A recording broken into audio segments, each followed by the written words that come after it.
Hi, this is Tim, and welcome to Tim's Automation Industrial Show that still doesn't have a name, but we're getting closer to it. In fact, we've gotten some really good suggestions on names, and we've got some flat out hilarious suggestions on names. And I'm going to hold out a few more weeks, but actually I'm going to let everybody vote on it. We'll probably have some giveaway just to make it fun so that you can name this channel. But a few updates. We had a lot of feedback on whether we should go live or not. And I think the resounding answer in the end was we probably won't. And I think everybody's concern was the same. Can you really off the cuff give me an answer that is of any quality? And they're probably right. I probably need to do a little research. I probably need to make a drawing with some lines, circles, and arrows, things like that. So I don't think the live part is going to work out unless we have something to celebrate. I mean, if we have some celebratory thing, then yeah, maybe we'll do some live thing. But I think for general talking, I don't think there's anything to add. But I do think your questions are going to form these episodes because we've gotten some great questions so far. And actually, I'm looking forward to answering them. And we're going to have some short answer episodes, and we're going to also have some long answer episodes. But today's is definitely a long answer, or actually it's a long question that I'm actually probably not going to be able to give you the answer to. And I really struggle with this question. We help lots of people get into industrial automation, help them steer them on their career, hopefully find somewhere for them, to work that is really great. But the one question we do get asked a lot is, when is it time to quit my job and start out on my own? And what I would say is really all decisions can come down to math. And that is probably a question that has a lot of rounding and a lot of unknown variables, and probably not something I can answer in an email. But I will give you some tips and maybe some experiences that may help you. Going back to the equation, someone taught me one time that the equation to making good decisions is E plus R equals O, or event plus response equals outcome. And we all see some crazy events out there, and we love to complain about them. And maybe that event is, your job situation or, your family situation or whatever. But we can't really do anything about that part. What we can do something about is our response. And really, the one strong thing that I'm going to hope that you get out of this is the best response is not to go up to your employer and tell them to take this job and shove it. Never leave your job on a bad note. Amber and I have shared numerous times that we quit our jobs 8 months pregnant with our first kid, and that's how we started this company. And as short and sweet as that is, obviously there was a tremendous amount more to it than that. So I'm going to try to share some of the situation that made us make this decision, and hopefully it helps you some. And really, I think the outcome of this probably for most people is maybe you should reevaluate and make sure, one, that do you really hate your job? And also, are you sure the grass is greener on the other side? Because actually the grass always is greener on the other side, at least when you're looking at it. It's called manure. No, leave that out. Or maybe leave it. I don't know. So a little bit about my past is I actually had an awesome job before I started the company. I worked for a local company that had been around for about 60 years, and they were a good employer for the area. And they were one of those that really, they took care of their employees, and it was one of those that employees did stay for life. I mean, like the front row of parking was reserved for people who had been there at least 30 years. And I think there was one guy that even had a placard for being there for 50 years. I mean, 50 years, can you imagine that? But that was the way this company was. That plant was getting kind of tired. Most of it had been built about 40 years before. And while they had added equipment since then, a large core of their equipment was that 40-year-old vintage. And it was starting to show its age really bad.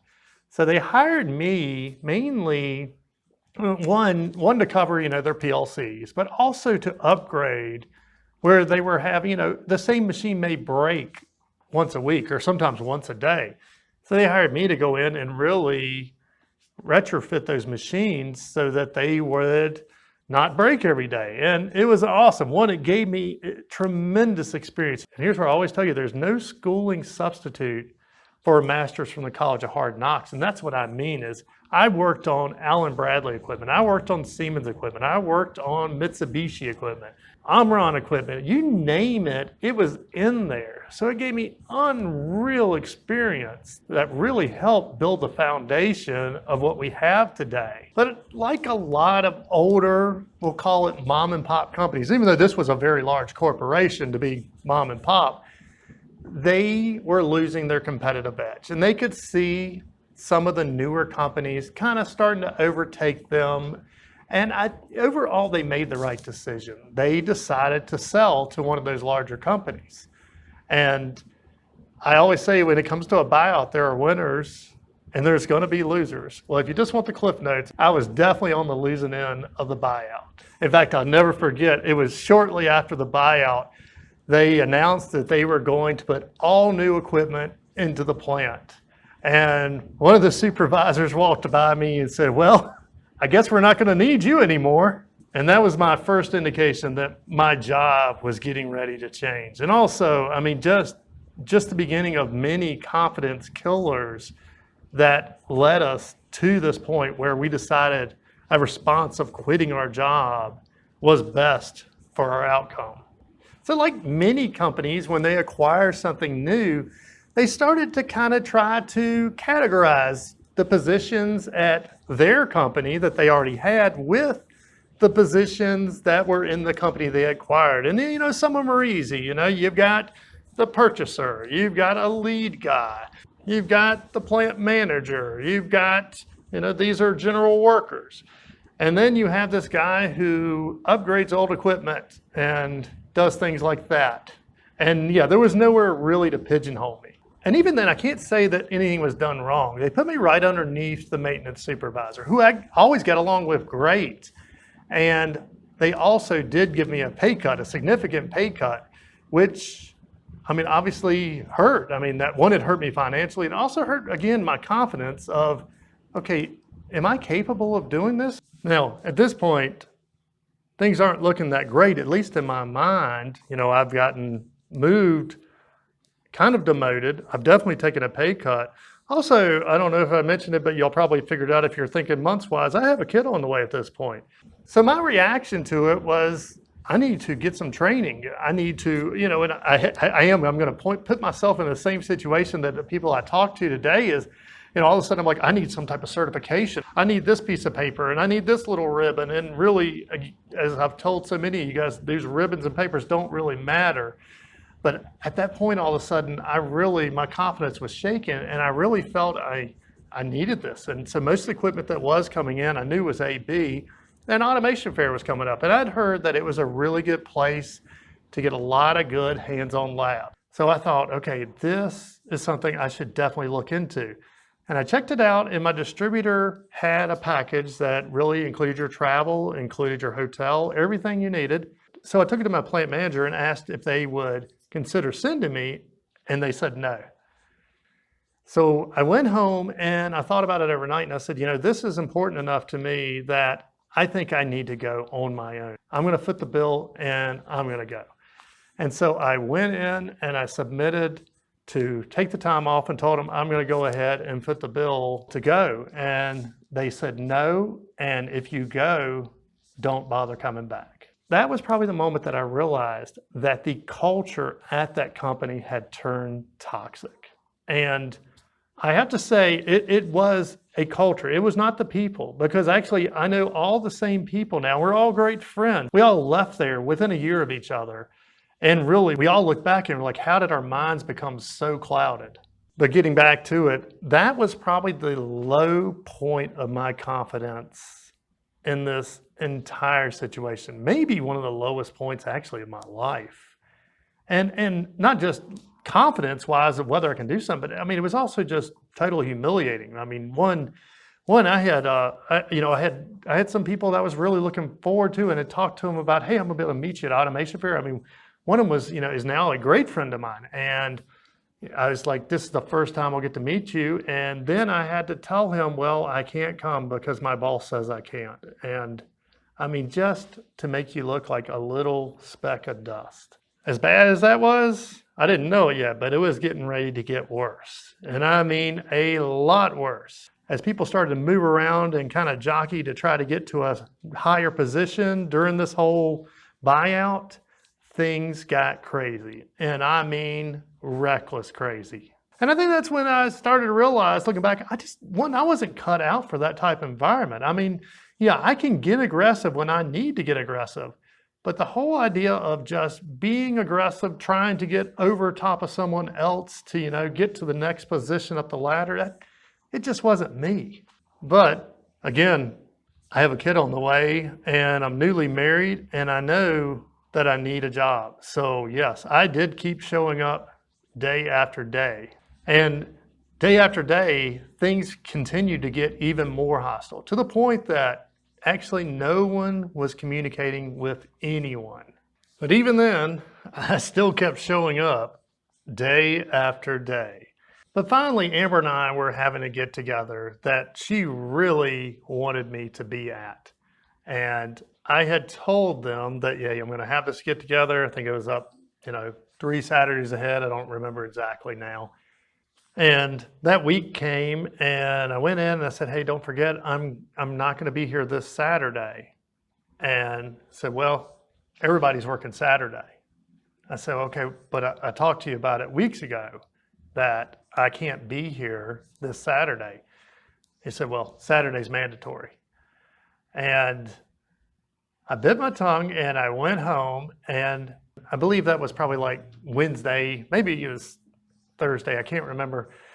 But I thought about it and I said, really, this job is more important to go into this gathering that Amber thinks is so important. I said, okay, I'm not going to show up for Amber's event. And I went home and I never forget, I walked in Friday and I mean, there had never been a sign posted like this before. And obviously I was the only one that was not going to show up Saturday. So it was for me. But there was a clearly marked sign saying Saturday mandatory for everyone. And even though I had decided, I am not going to go to this event, I will be at work Saturday, that was the straw that broke the camel's back, and it just flew all over me.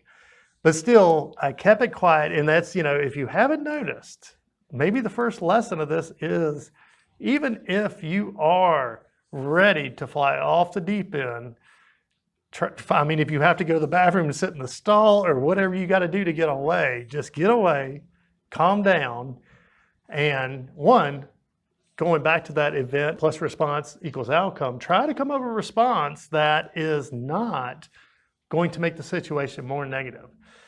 Now, in my case, I kept my tongue bit all day. I went and left work that evening, and Saturday came and I did not show up.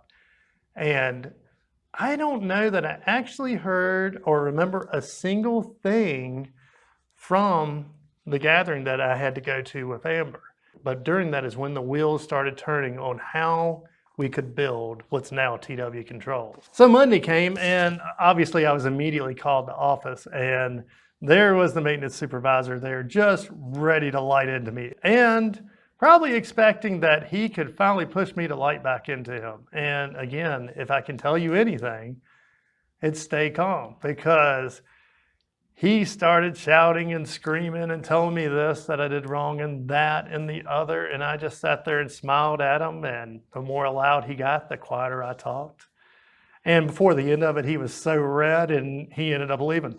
Now, that doesn't mean I didn't say anything. I did have a few things to say. I did go ahead and call out. Since we were in the office with the plant manager and everybody, I went ahead and called out a few events that were definitely reckless. And I think maybe both of them began realizing here. I don't really know. Honestly, this is the first time I've actually talked about this in, the 14, 15 years since it happened. But anyway, the supervisor got up, stormed out, and I got written up. It was the first time I've ever been written up in my life, and hopefully the last time.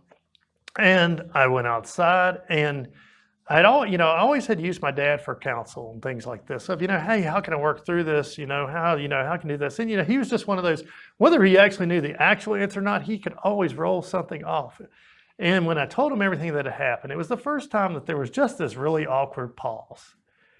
And he said, I think it's time you just told them to take that job and shove it. Now, I did not go tell them to take this job and shove it, but those were the words out of his mouth. So I went home and wrote a letter of resignation.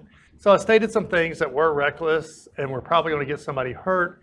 And I did state the transition that happened that made me really feel like, this just isn't my place anymore. And the next big advice I'll give you is I did not print 100 copies of this and throw them all over the plant. And I did not email carbon copying to everybody.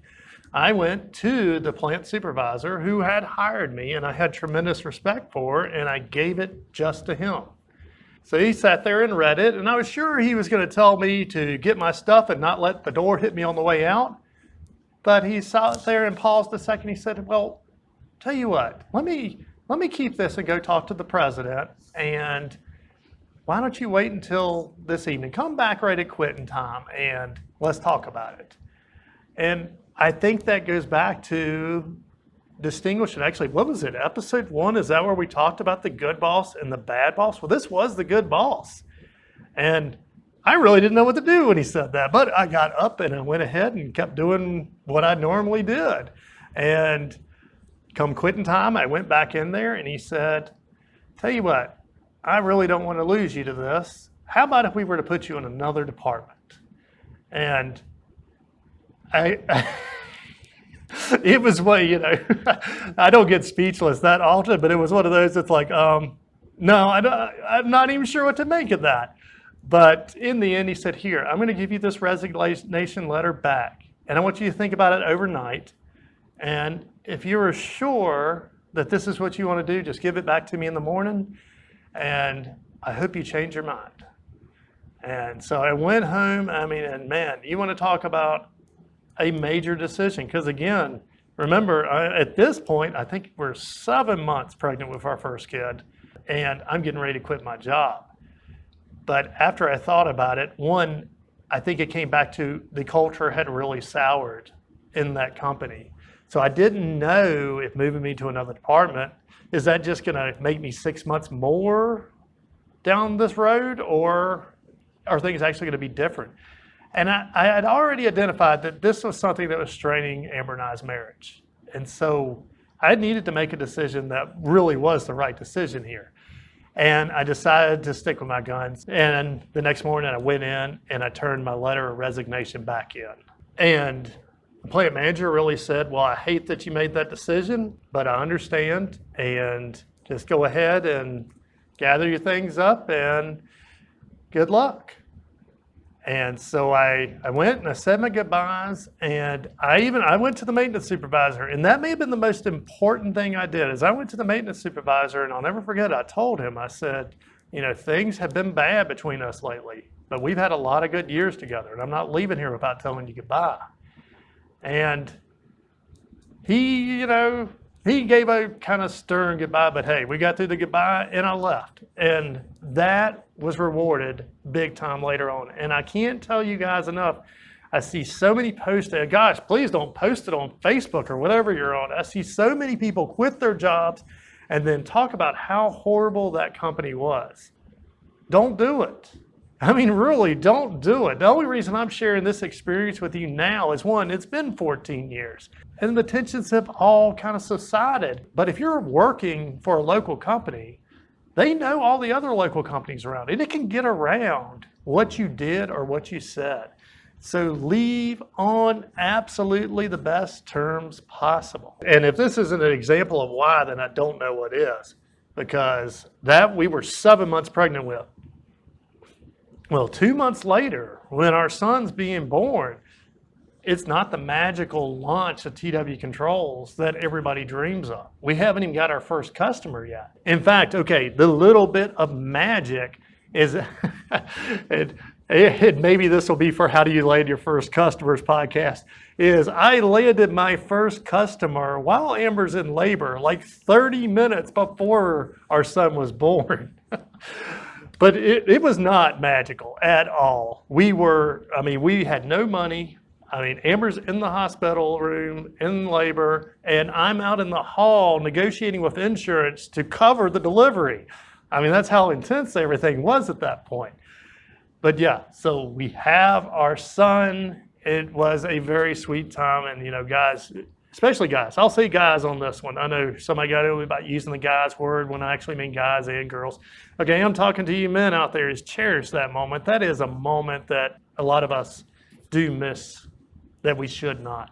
But anyway, it was time to take our son home, and I go to the elevator and I hit the button, the door opens, and who is staring at me but the maintenance supervisor that I had been going head to head with. And again, going back to that event plus response equals outcome, I could have said so many things at this point. I could have said, hey, I'll take the next elevator. Or I could have got in there and faced the other direction. Or anything, but I got in and I said hi. And he said, hey, how have things been? I said, great, how about yourself? He said, oh, they've been doing good. I'm like, what brings you to the hospital? And you know, and here's where it's like, this is a solid guy. He was there because somebody else that we worked with had gotten hurt. And it wasn't even a plant-related accident. The guy got hurt on his personal time, so he decided to come up there and check and see how he was doing. He's like, why are you here? It's like, hey, I just had my baby boy. And he congratulated me, all that. And we went to walk out, and we could have gone our separate ways, or he just said, yep, nice seeing you. Have a good life. But he said, hey, we're having some trouble. Enjoy some time with your son, and then come see us. We could use your help. And again, I could have responded so many ways. I could have said, oh, well, I'm busy, or no, I don't want to step foot in that place again. But I said, sounds good. I'll talk to you soon. And shortly after, they were one of the critical customers that actually got TW Controls off the ground. So the big takeaway that actually there's several takeaways here, is first, we probably should talk more about event plus response equals outcome. Because if you're in an event or a job situation that is not what you want, quitting your job may not be the best response. Also, if you find it is, by golly, leave on good terms. Like, let me say it again, leave on good terms. You hate your boss. Well, we were pretty well there. Leave on good terms. Your corporation is stomping on you and they've cut your pay. Hey, they did that. Leave on good terms. They are ripping you and your family apart. Hey, that kind of happened too. Leave on good terms. It is so important, because whether you have what at least you visualize as the most horrible boss at the most horrible company possible, it could be that you're just having a really small viewpoint into that company. Because really, I mean, I worked at a super solid company.